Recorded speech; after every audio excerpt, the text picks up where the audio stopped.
Welcome to the Fish North Georgia podcast, where we talk everything fishing here in North Georgia. Make a cast over that brush pile and bring wolf packs of spotted bass up. Georgia is blessed with so many of these electric-only lakes. No, I didn't say that, Danny. Don't be so, speculating now. Hey guys, welcome back to this episode of the Fish North Georgia podcast. We have University of Georgia angler Nathan Ragsdale on this episode, and Nathan is going to share with us, what it's like to be a college fisherman, some of the things that he does to break down lakes, and even some information with sponsors and stuff like that, the business side of it. So it's an absolutely great podcast. Stay tuned. You're going to enjoy it. Now, this episode of the Fish North Georgia podcast is made possible by Jimbo's Weekly Fishing Reports. Now, imagine this, guys. If you're planning a trip to Lake Lanier and you haven't been there in a long time, you've got to know, where do I get the information out there? What am I going to do?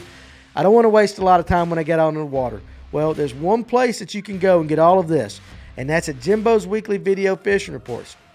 Now, every Thursday, guys, he puts out up-to-date content, and this is based upon his own experiences throughout that week, and it includes specific baits he's using to put fish in the boat. And one of the baits that I wanted to talk to you about really quick is this Spro rock crawler. This thing has really been productive over the last few days. Jimbo shares his techniques and his patterns, related to Lake Lanier spotted bass. I've been on the boat with him. There's a lot of information that he likes to give out, and I know he gives it out in these videos. Also included in every single one of these reports is a map of locations where the fish have been. Those irregular features along the ditch are the places that you want to begin looking for your bait and fish in order to find a spoon bite. And the structure that they're relating to. So when you get out on the water, you're not wasting a lot of time searching for structure here and structure there. You know exactly what you've got to go do. You know exactly where to go. If you want to be successful, you've got to have the information. And Jimbo's Weekly Video Reports is a must-have. He offers monthly and annual plans. Go sign up at jimboonlanier.com. Now let's get into this episode with Nathan Ragsdale. All right, guys, we are back with this episode of the Fish North Georgia podcast, and I'm going to introduce you to UGA angler and possibly upcoming fisherman one day, Nathan Ragsdale. How you doing, man? Good, man. I appreciate you having me. Well, we appreciate you making the trip from Athens. Yep. Over here tonight on this rainy night, and basically, before we get into the crux of everything, just kind of tell us a little bit about how you got into fishing. Okay. So, let's see. Grew up in Fayetteville, Peachtree City, Georgia area. My dad is not an outdoorsman by any means. All right. He likes being outdoors on the golf course. Oh, okay. One of those. Yeah. I got you. It's his fishing for us, Right. It's his getaway. He still holds a spinning reel upside down. If that gives Lord, you any one of those. perspective. Okay. All right. We'll leave that right there Yeah. like that. Okay. So growing up, I wasn't in it. I went to the golf course with Dad and hit balls. But when I was probably a sophomore in high school, I swam. Middle school, played, football, baseball. Right. High school, ran track and was on the swimming team. But just never fell in love with the sport. Was decent, but I think to really excel at something, you got to love it. You got to put the work in. And so one day, I think I was like I said, a sophomore. I think freshman, sophomore, whatever in high school. It doesn't matter. My buddies, they're like, hey, dude, we're going to go fish. You want to come? I said, sure. And so if anybody knows anything about Peachtree City, it's golf cart, golf course central, okay? Right. And if anybody knows anything about fishing golf course, there's megas, Absolutely. and golf course ponds. And so we went to this little lake called Timber Lake. And in Peachtree City, I think once you're 15, you can legally drive a golf cart. Right. And so we're 15 years old, zipping around Peachtree City with tackle box and poles, hitting all these golf courses and these neighborhood ponds. And there was this Timber Lake, that lake I just said, there was like a little section of the lake where residents of the neighborhood could keep a canoe. Well, there was one that didn't have a lock on it, so of course, us being stupid, we took that thing. Well, stupid or opportunistic, either. However you want to say it. Okay.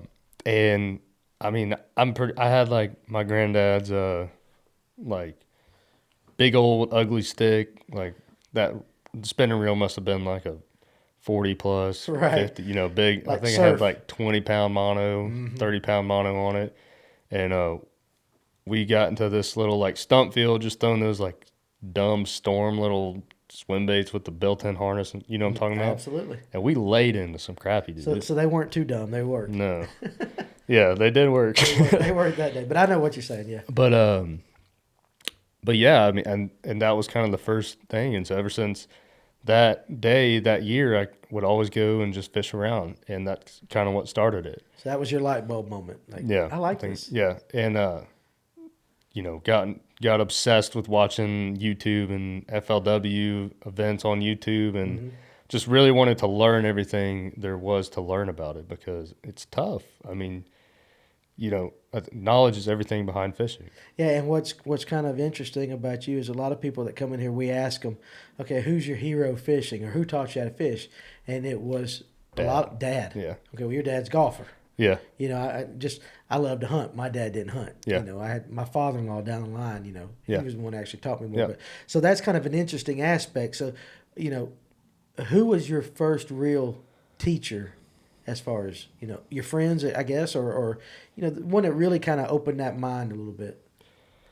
So, teacher, maybe not who introduced me to fishing, but through YouTube, Gene Jensen taught me everything that I needed to kind of get my base of fishing. Okay, so that is the Flute Master. Yes. So, at first it was I just watched his YouTube videos. But at the time, around this same time, sophomore, junior year of high school, my family got a lake house on Oconee. Okay. And so I'd go, fish from the dock, whatever. I had a little John boat now that I was 16 and could pull it around Peachtree City and fish some of those electric lakes. Right. Tried to take it out on Oconee. It was just a disaster. Right. So Dad was like, all right. Our like neighbor or something was selling this old Boston whaler, and we picked it up for nothing. And it was like a center console, and it was a flats boat. Okay, so it was definitely made for a guy to be at the steering wheel and a guy up front to be fly fishing, whatever, Right. spotting reds, whatever.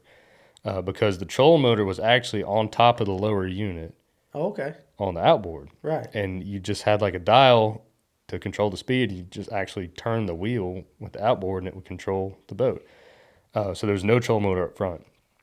And so I would be out there on a Coney with one leg on the console seat and one leg on the steering wheel, trying to control this boat and skip a dock like Gene Jensen. Right. And at some point, it just got ridiculous. I mean, fighting wakeboard, boat waves and wind and all that stuff. I was just like, Dad, can we please, put a troll motor on this thing? Just need something. Yeah, I just needed to control it, right? But anyways, the way the fiberglass was structured in that boat, you couldn't do it. So I asked him if we could sell that and use that money to buy like a 10 rig, just a little outboard and troll motor. Right. But while we were trying to figure that out, I decided to email Gene, who was like my fishing hero at the time, if he could help me at all on Oconee. And so for my 16th birthday, he took me out on a little guide trip. Okay, that's cool. And that kind of started our relationship that ended up turning into more than just a guide trip. And so caught my first 3-pounder with him that day. It was like an April day in the rain, pre-spawn, post-spawn fish, a little mix of both, dragon shaky head. Right. And that was like, I was like, okay, now I'm actually going to do this. Now I'm in love with this. Yeah. And so Gene really taught me a lot, both through his YouTube videos at first, but then it became, a more personal relationship. I think my first 20-pound bag I caught with him on Clark's Hill. Okay, so you traveled around with him a little bit? We just fished from time to time. Okay. It was maybe like a once-a-year thing. Right. But you stayed in contact. Yeah, we'd see each other at ICAST or at the Classic or whatever, have lunch, just catch up, call each other sometimes. So Now, do you still talk to him to this day? not as much. We just kind of, he's super busy. I need to call him sometime. But no, I mean, he was just looking back, the fact that a man with a family and a wife and kids took the time to invest in me it's it's touching. You know what I mean? Honestly, Right. not to be too sentimental, No, but absolutely. I just look back on, and we'll get into more of these people as Right. it continue. But there's been so many people in my life that I wouldn't be anywhere near the fishing stuff that I am now if it weren't for them. Well, hopefully you'll remember that lesson. This is coming from an old man to a young man like you. Hopefully you will remember that lesson when you're my age. Yeah. There'll be a kid sooner or later that's going to want to know Yep. exactly where you are. And the good thing is you experience that, so you'll be able to turn around and pay it back. So, Yep. And I think everybody that fishes, that should be a goal, to give it back at some point, Yep. or to give it back daily, whatever. So that's a pretty cool little story. And I'm glad. And Gene's a nice guy. We've had him in here. Yep. Super nice guy, super smart. And he's very successful at what he does. Teaching the world to fish. That's his thing. Awesome teacher. I mean, Yeah. He's very. I think, and I would go to say that there are probably many more people than me that he's touched in that way. Right. Getting them to start fishing that he doesn't know about or nobody knows about through his YouTube videos. Oh, there's no doubt. He's got plenty of Yep. subscribers Yeah. like that. So definitely. So, but you're fishing Oconee Yeah. during this time, and this is before you go off to college. So Mm-hmm. maybe, and I know that's kind of where you were getting your experience, but Yeah. describe Oconee for a lot of us northern guys. What kind of lake it is and how it fishes, and I'm sure you still go back there from time to time. I try to stay away from it. Oh, do you really? Here's the deal with Oconee. It's weird. That's the best way to put it. It's just weird. It's a shallow, dirty water lake for most of it. That's kind of Okay. if we were to put a tag on it, largemouth, shallow water, stained water. Okay. And why is that?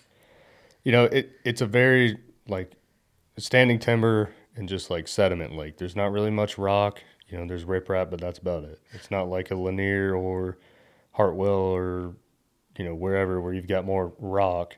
It's seawalls and mud. Okay, well, there you go. Now, I've been told, and I haven't spent any time on Oconee, so I know nothing, but it connects with that other, what's the lake it connects? Sinclair. Yep. So I've heard, and you can verify this or not, and I'm sure the people on Oconee are thinking, man, this guy's crazy dumb for not knowing this, but I've heard it kind of fluctuates, like they'll pump into one and pull from the other, Yep. so that the two lakes, one's low while one's high or something for electric generation. Is that correct? And it's like a daily thing. It's like every night.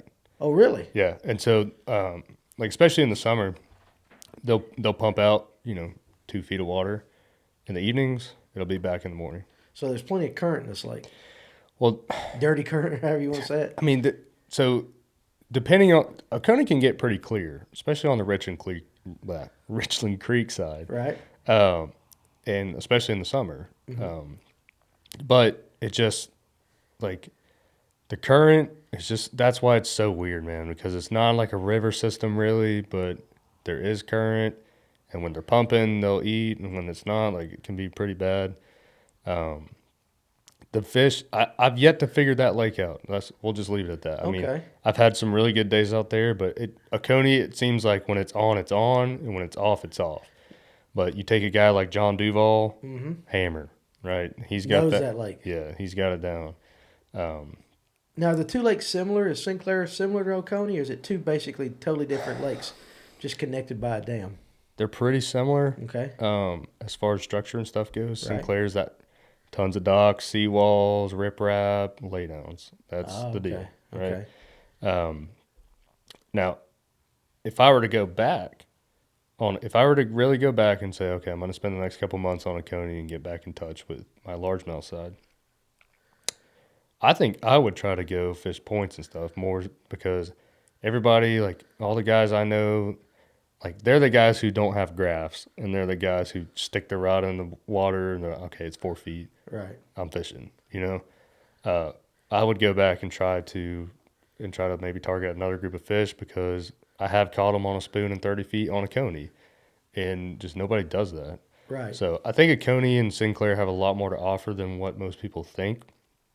They're healthy fisheries. Right. The fish are just, I don't know why it's so tough, but it is. I don't know if it's because they're so pressured and they're right there. You got Reynolds, on Oconee. You got the Ritz-Carlton. So all these people from Atlanta much like Lanier. They'll come, to those lakes and use the recreation and stuff. Oh yeah. But I mean, if you look at the lake, it should have plenty of cover. I mean, there's still a decent amount of standing timber. When I was at Toledo Bend a couple of weeks ago, they mentioned biologists were saying why Toledo Bend's one of the top lakes in the country is because of the amount of standing timber and the fruit that bears, as far as being able to, have places for bait fish to thrive, Right. and that stuff. I don't know if I don't. It's just a weird lake, dude. It's like Right. It's almost like it's barren, but it's also full of cover with all the docks and stuff. But So it looks like it should be crazy all the time. yeah, I think here's what I think about Oconee. It's very zip code related. Okay. And I think Sinclair is probably the same way. I haven't spent much time on Sinclair, but I think Oconee's very zip code related. You're either around them or you're not. So, Yeah. So location is key. yeah. But you mentioned fishing offshore if you had to go back. So you're basically saying I'd like to bring some of this knowledge that I've learned on some of these highland reservoirs like Lanier and Hartwell and take it back to Oconee and try it, because different techniques, and you possibly can find a whole nother class of fish that you've never even fished before because everybody's beating the banks. Exactly. And as a tournament angler, just a recreational angler, if I'm going to go out there, it's a mental thing. I don't want to be fishing for the same fish everybody's fishing for. And if those shallow fish, let's just say less than 8 feet of water, are beat day in and day out on Oconee, even though that might be where the majority of them lives, and if you're going to win a tournament, you might need to be there. I just, Yeah, I got you. You're looking for those ones. Yeah, I mean, I don't know, just a thought. Just because I think a lot of people who fish Oconee, they neglect possible other stuff it has to offer. I got you. And I was there over Christmas break because we spent Christmas over there, and I was fishing a point. I looked down at my graph and there's a wad of them on the bottom and 30 feet, and I dropped the spoon and caught them, and I was like, Why? I was Yeah. like, what? I'm on Oconee. Yeah, right. It Light made no bulb moment sense. again. Yeah, but I cut my teeth on Oconee. Okay. I learned the ins and outs of fishing on Oconee. Now, did you fish in high school? Like with a high school team, like maybe your senior year or anything like that? Yeah, so when I asked Dad to sell the Boston Whaler, my dad, he's a guy who likes quality product. So Nothing wrong with that. No, and I'm glad he does, because when he sold that boat, we ended up buying a used tour boat. That was a Ranger, and that was my first bass boat. Nothing wrong with cutting your teeth on that, though. No, Right. no, very blessed. Right. But yeah, so now that we had that boat, I was like, okay, I do want to start fishing high school. Right. Went to my principal, and it was a no, and a no, and a no, and a no. Okay. And in fact, last week they tweeted that because Georgia is actually about to sanction the sport, I don't know if you saw that or not. No. It's about to be an official high school sport, so you can letter in it. That's awesome. It's going to be right. That's a big step. That is right? a big step. And so it wasn't until then that my high school, Stars Mill, is about to have a team. But anyways, because I couldn't have a team, I fished as a homeschooler in high school, even though I went to a public school. Yeah, they'll allow you that if your school does not have that Yep. particular sport. So the guy's boat I bought, the Ranger from Glen Chapelier, he was a pro from Acworth, Georgia. He fishes on the FLW tour still. He knew another guy named Josh Bennett who went to Mount Perrin, and they were in the same boat. So me and him just kind of connected, and we went and fished some high school tournaments. But like I said, Dad wasn't, he didn't know anything about tournaments and nothing. So we got to fish like one a year. Okay. But that was enough for us. And the cool thing was, and I don't know why my parents let us do this, but, we were 16 pulling the Ranger all over the state, Right. practicing on the weekend, just being him. Dad wasn't there, Mom wasn't there. I don't know why they let us do that, but What you blessed that they did. oh yeah, and I mean, man, we learned so much through that, and that was such a cool thing that I am proud to say about my high school experience was we didn't have a boat. I am very I'm not a huge fan of high school fishing because I feel like at this point, I mean, I was in high school 4 years ago. Right. I feel like it's a lot of captain versus captain. Like the driver knows how to put these kids on the fish. I said this the other day. I said it's a BFL with 2 co-anglers in the boat is what high school fishing is to me. Okay, that's a different perspective. And it's like the dads are going at it with each other, and it's just the kids are second, and that's not how it should be. And it's now become this waypoint lottery and just craziness. Okay, but that's kind of besides the point. But no, if that's your perspective, that's good. I mean, there are different perspectives on that, and that would be the first one. But it does make sense because you do have the captain element. Yeah, involved in that. And high school fishing is amazing. I think we just need to be careful and make sure that it's about the kids and not a captain's pride, and that the kids are actually going to be learning, because I see all too often these kids that are hammers in high school, now they get to college, they don't have a captain, and they get whooped because have they learned anything in the past 4 years? No. I mean, yes, but, Right. Have they learned how to break down a lake, which we'll get to in a little bit? Right.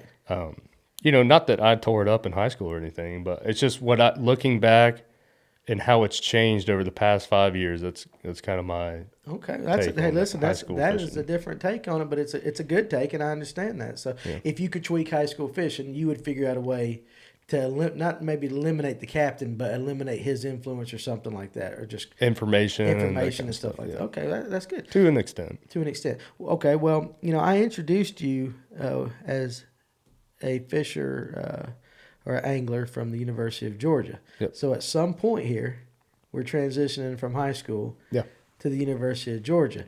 How did that come about? So going back to Glenn Chapelier, got the opportunity to co-angle with him on some FLW tour events over the summer, my junior and senior year. We fished 2 high school tournaments. First one we fished was on Clarks Hill. We made the top 5, went to regionals on Lanier.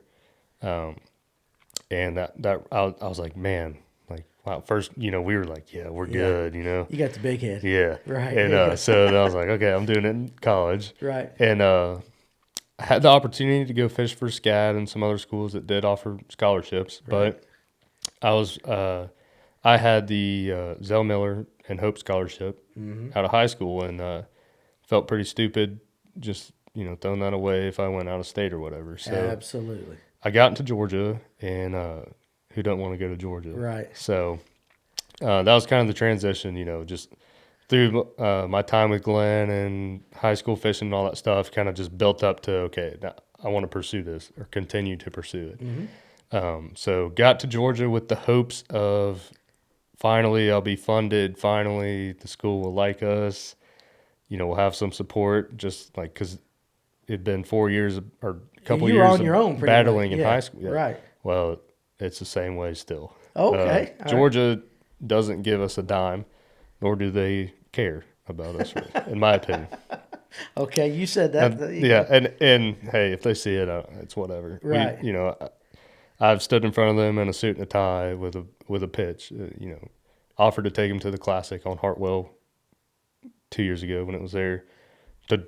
I was like, guys, I will drive you to Hartwell and show you. I want to show them the expo, the weigh-in, the thousands of people there, the money being thrown around, the career opportunities, the industry, and that it's just they don't see the value in it.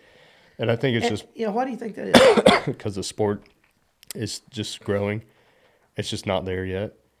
Now, with Georgia now, I guess, sanctioning it as an official sport, it might start to turn some heads. 10, 15 years down the road, I hope Georgia will change a little bit, or maybe look back and say, okay, now we're starting to understand there's opportunity for these kids in this industry that, in my opinion, they're neglecting us. Like, right. There's a lot of people on our team that are missing out on opportunities because of Georgia. Okay. And that's some pretty risky stuff to be thrown around, I guess.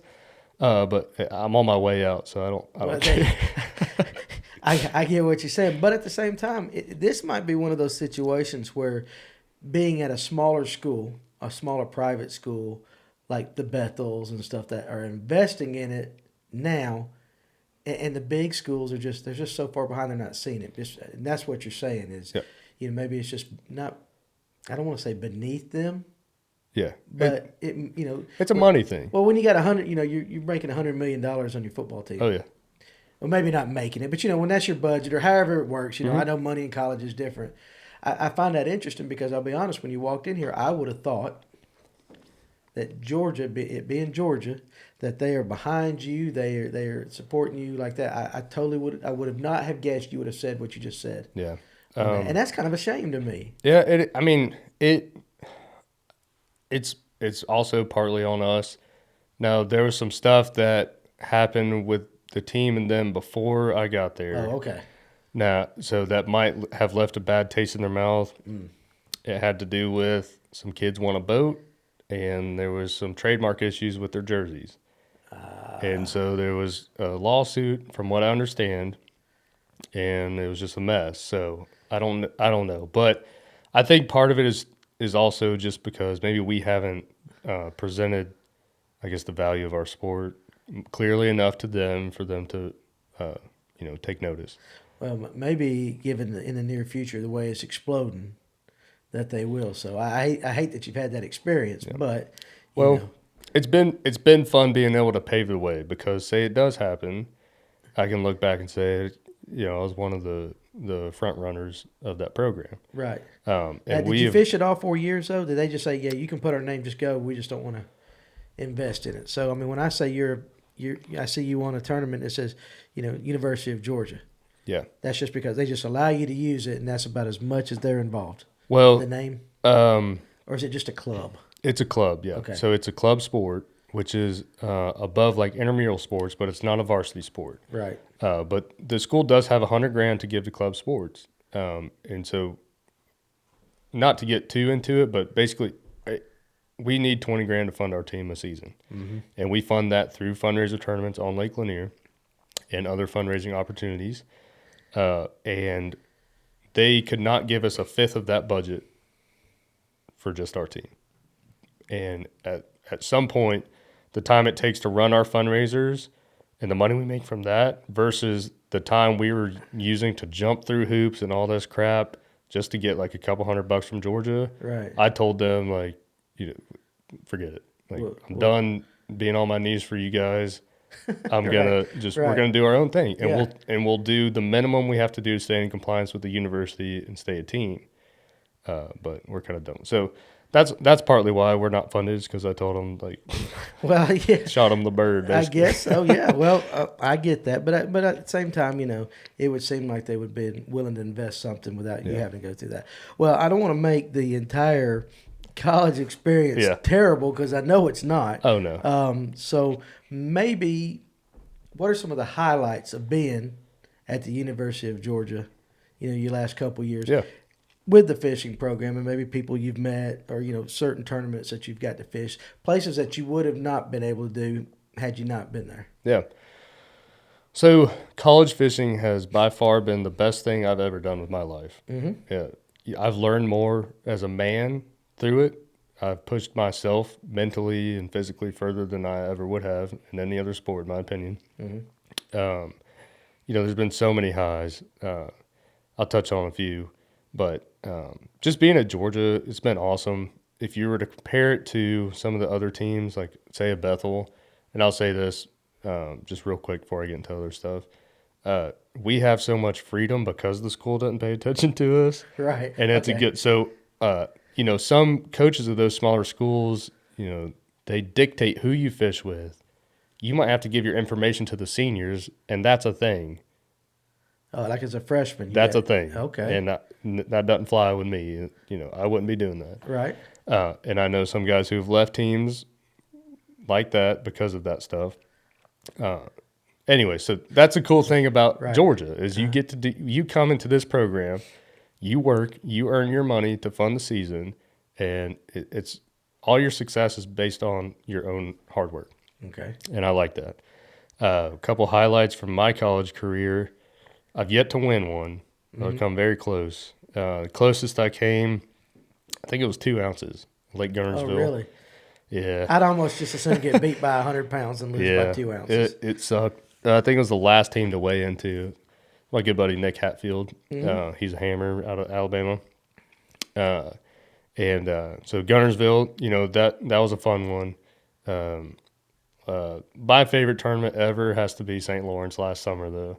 It was crazy, dude. Now you're throwing that smallmouth up there. Mm-hmm. Okay. And so we, like I mentioned earlier, we sleep in the truck because we can't afford anything else. Right. All our money goes to gas. And so I've been to Champlain, Coingling the tour, and it's my favorite lake in the country. You got Ticonderoga, largemouth, and smallmouth up north. And so I said, well, if I'm going to drive the boat to New York, I'm going to spend some time, Right. I worked for myself this summer as a guide, so I could take off that time. And me and my partner went up there. We left, I think the 3rd of June, and we didn't get back till July.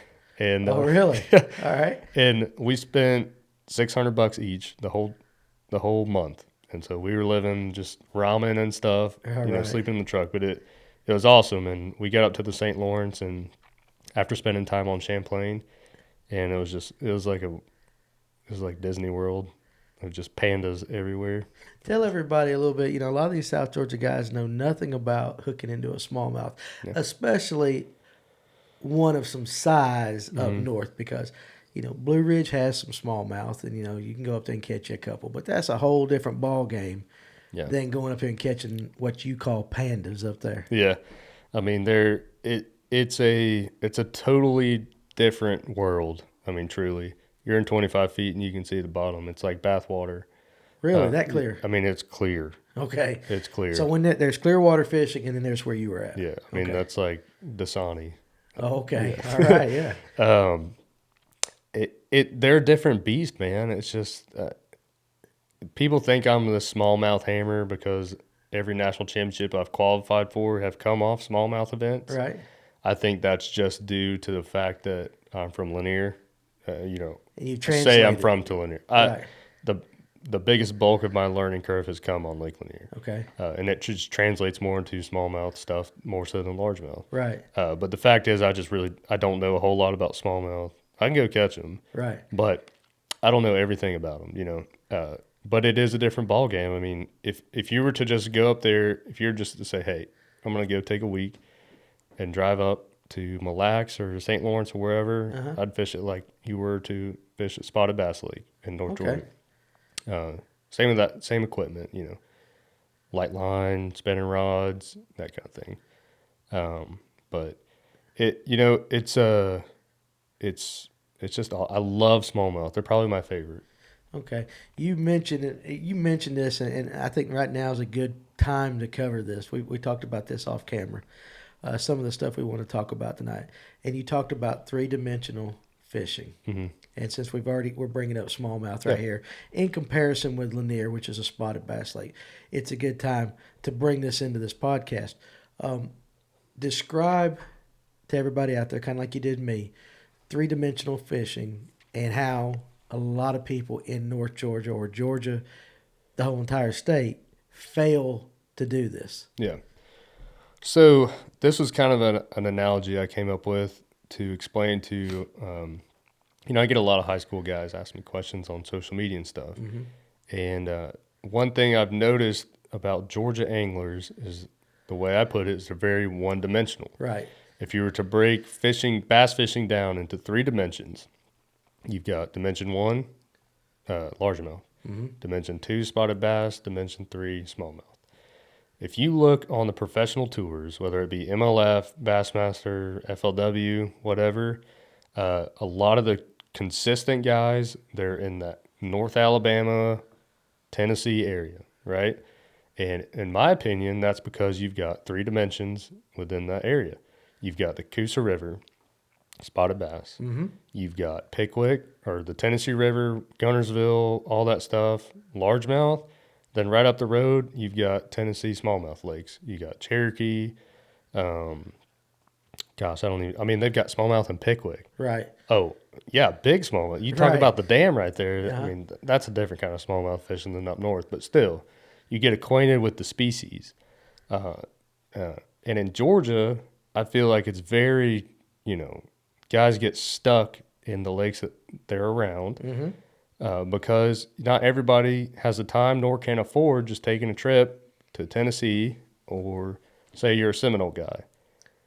You might not have the time to just drive up to Lanier and fish for spots. Right. So, and vice versa.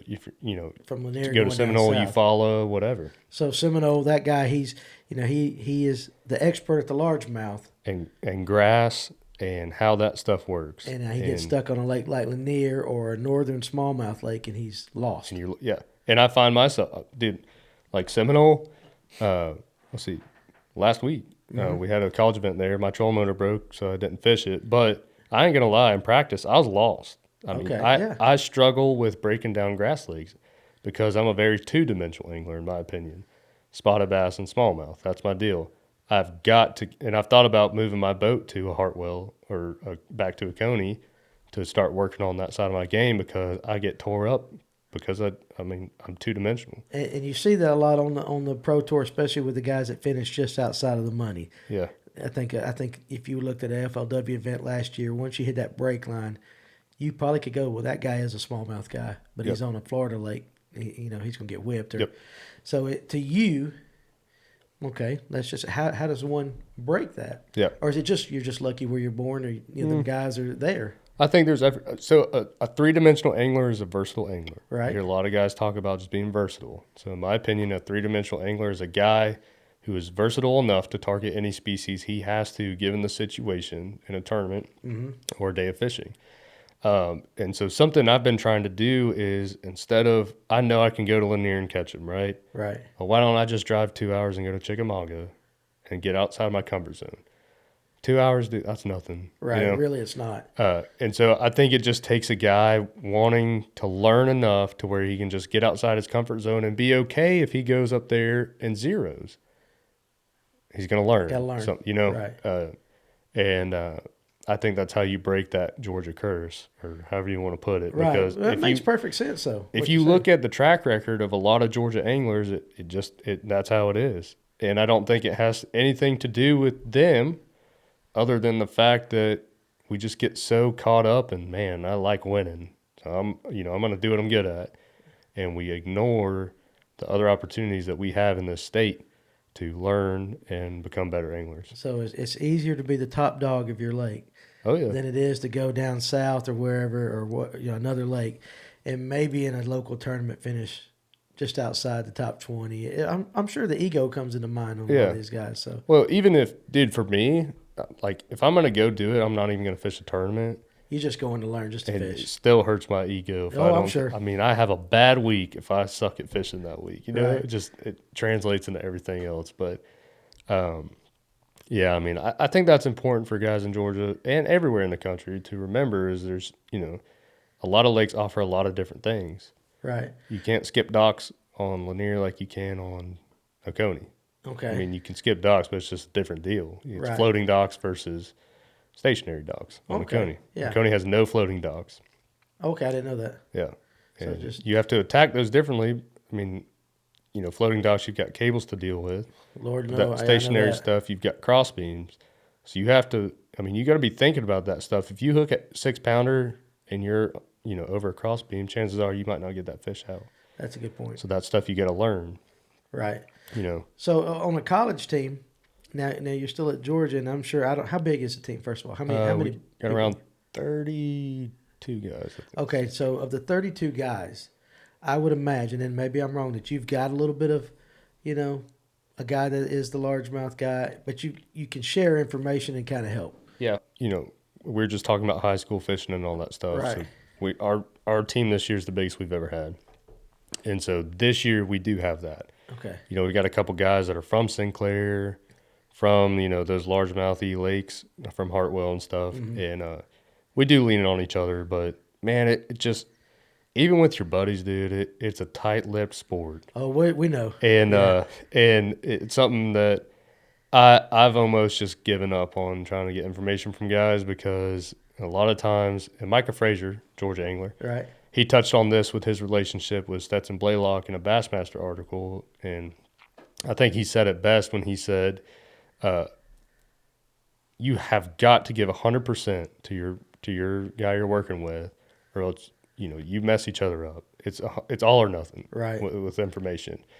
And on a college team, it's we're a team, but there's also some competition. Now, I love all the guys on my team. I'm the president, so I'm there to serve everybody on my team.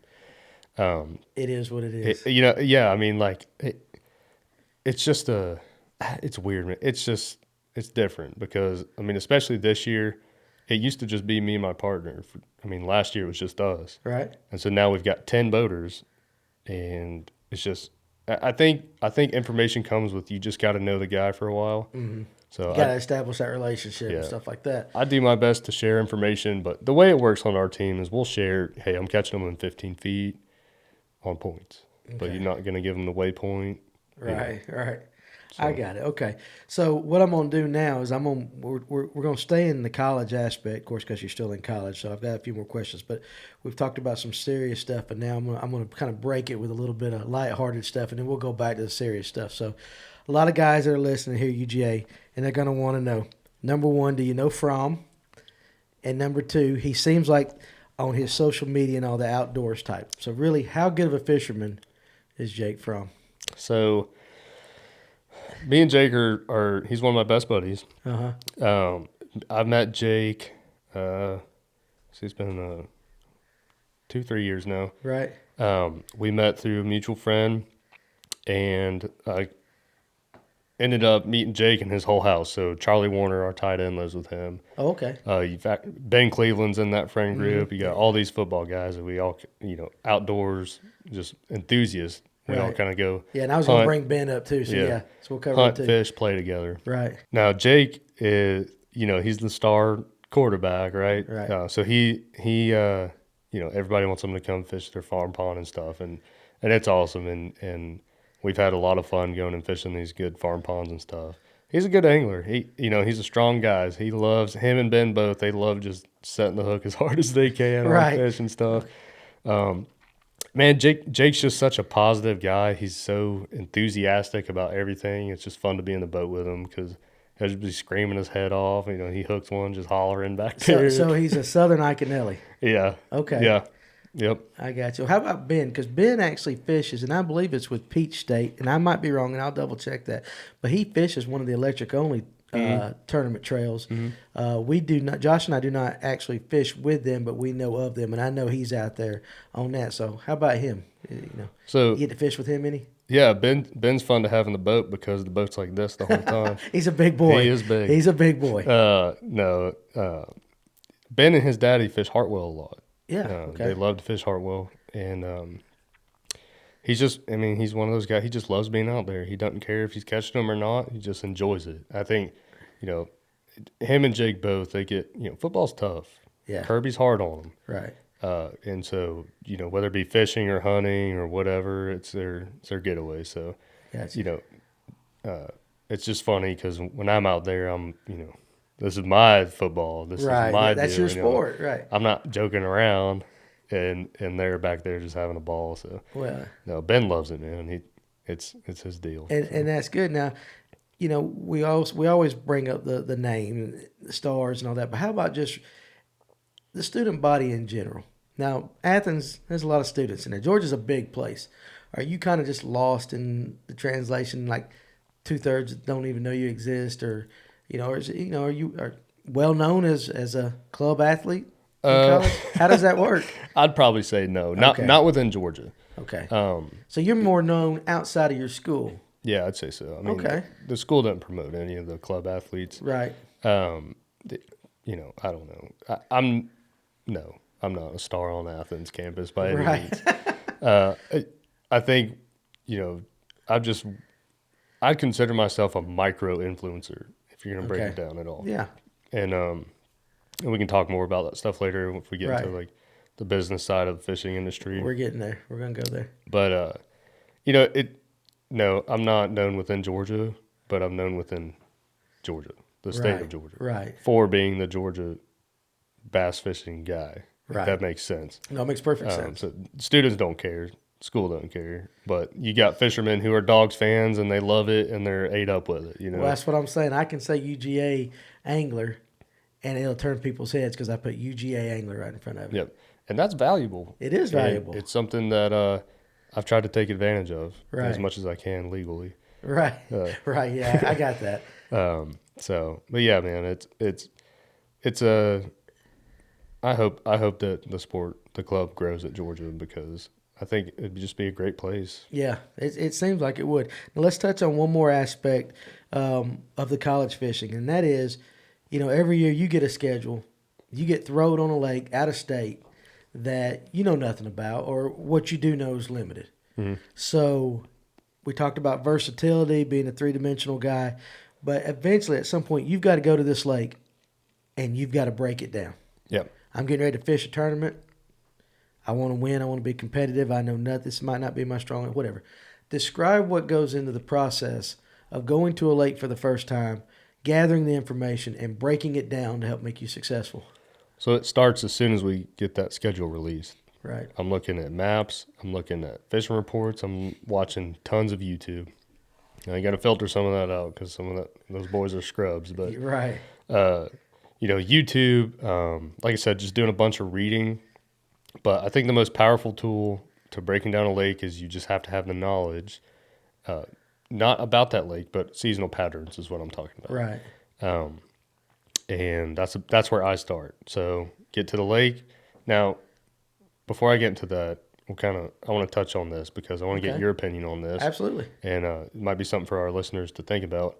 So I made a mistake at Toledo Bend, and it's a mistake I'd made before, and I just didn't learn from it. So I get to Toledo Bend, the water's muddy, and it's low 60s.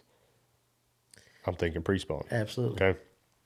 I'm throwing a spinner bait. I'm flipping wood. I'm hitting secondary points, channel swing bangs. Everything you're supposed to do in that temperature. Textbook, right? Cody Huff won it on a spoon and a silver buddy using pan optics and 30 feet of water offshore. Mm-hmm. I would have probably made the same mistake you made. Now, this is what I want to touch on. So, do you pay more attention to seasonal patterns and time of year?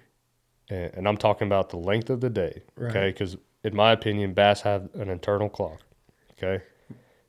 Based on the length of the day, light hour. Or do you pay more attention to water temperature? Now, I talked to a buddy after that tournament, and we had a long discussion about this because at this point now, I believe that bass are going to pay more attention to that internal clock than a water temperature or outside conditions. Right. Because I think what happened was it was still January, right?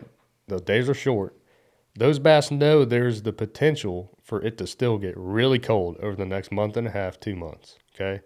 Until we get into March, I think, Right. If it was March and it was 60 degrees and they were out there in 30 feet, then, what? Right. What are you going to do? I think what's a good thing you bring that up, and the only way I know to relate it, and number one, it's a good question for us to ask Shan, our biologist, because he would put the textbook reason why. Yeah. But as a common man who likes to hunt, it's very similar to a whitetail rut. Yeah. That is triggered by, and a lot of people think it's the weather, but it's triggered, what the scientists will tell you, by the length of day. They know at a certain point, when the days get shorter, the testosterone kicks in on the bucks, the does go in. It's set up by that. So I don't see why what you just said couldn't be translate. True. Yeah. It's still a creature. I don't see why. I'll ask Shan, that, but I think that makes perfect sense. Yep. That, they just know. Yeah. The good Lord, he designed them to know is what I like to say. It's amazing. But I think that makes good sense. But to your point, I would have pulled up on that lake, 60-degree water. I'd have been beaten. I'd have done the same thing. I would not have been out in the middle busting spoons. Yep. So that's a good point. It's a good discussion, and I'm sure there's opinions on both sides. And so when that transitioning into breaking down a lake, now forget water temperature to a certain extent. Right. Here's what I think. I think if you show up at a lake, and these new lakes we have to go to for our college stuff, first, I'm looking at seasonal patterns and time of year, length of the day. Are we on a full moon? What's going on? Then I think water temperature dictates how you attack that stuff. So, how slow do you need to be dragging? What baits can you throw? Right. Does that make sense? That makes sense. So you let the water temperature decide whether you're throwing a jerk bait or a jig, but the fish are still wherever they're going to be or whatever, something like that. Based on the seasonal patterns or where they should be staging. Okay. So, Toledo, water was 60 degrees. They're still in their winter deal. But you might be able to throw some faster moving baits with that warm water. That's probably possible. That's an interesting aspect. I've not thought about that at all. So at this point in my career, that's kind of how I attack stuff.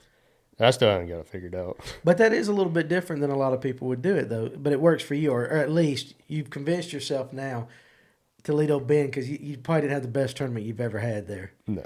And so that probably went, you know what? Boom, light bulb moment. I know better. Yep, because it happened on Norman last year. Okay. And same situation? Yeah. And that's what Norman, Norman's weird because it had some power plant stuff, so you had a 30-degree water temperature difference. So when they discharge and stuff like that? Okay, I got you. But I said, all right, I'm tired of getting beat by shallow largemouth guys, so I'm doing it on Toledo. Right. And that goes into also going into these lakes with preconceived notions. I study and I do homework on these lakes, but to a certain extent. I don't ever want to go into a tournament to break down these lakes with too much information. Now, we talked about high school information and stuff. I am totally against information in college. Should not be a thing. Should not be a thing in the professional stuff or minor league, any of that. Right. And I think a lot of guys would benefit from not getting information. Just go out there and use your natural abilities and do it. Spend your time, instead of being on the phone with all these people and, walking around with your hands out, spend your time and do your homework and learn the habits of these creatures, because they are creatures of habit.